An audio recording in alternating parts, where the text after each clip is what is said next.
My name is Michael Seifert. I'm the founder and CEO of PublicSq.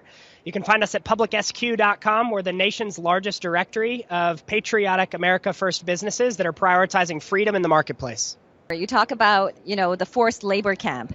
You're aware of the forced labor camp situation in China. So tell us a little bit about when you first heard the news, what's your thought? Well, I had two thoughts initially. First is it's heartbreaking. And it's especially heartbreaking because American business is actually promoting that type of abuse of human rights.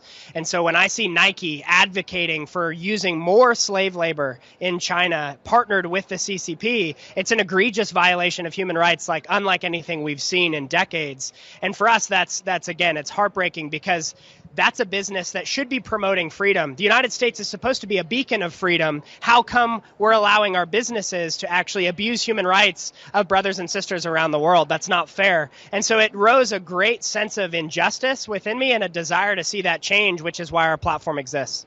Awesome. Thank you so much. So we know that CCP has done a lot more evil things to Chinese people, not just a forced labor camp. There's a lot more, forced abortion, like genocide in Uyghur. So and recently the COVID lockdown. And do you know a little bit more? Tell us a little bit more. What do you think?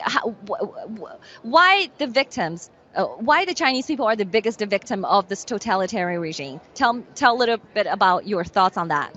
Well, I think the challenge with the CCP is that it's largely subject to one man, and there's no separation of powers. And so when you have Xi Jinping allowing for basically a uniparty to take over the country, there's no checks and balances, there's no accountability.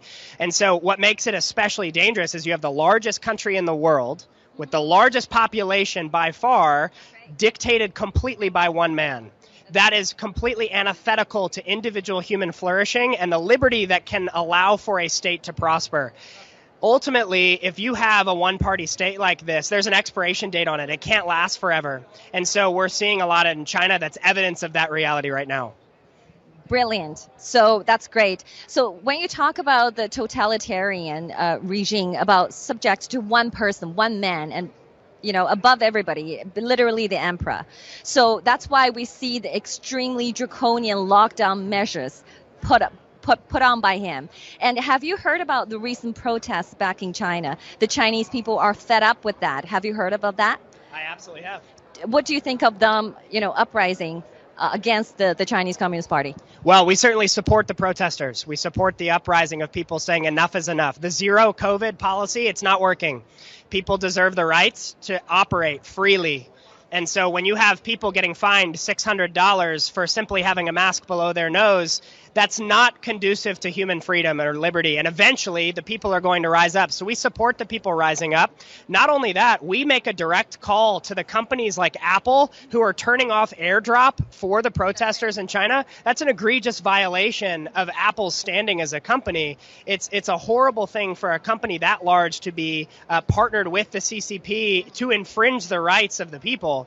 And so not only are we calling for the CCP to stand down, the regime of the day to stand down, and the protesters to continue standing up, we're also calling on the companies that have promulgated this abuse of human power or human flourishing to also stand down. The Apples of the world are showing their colors, and the people have had enough.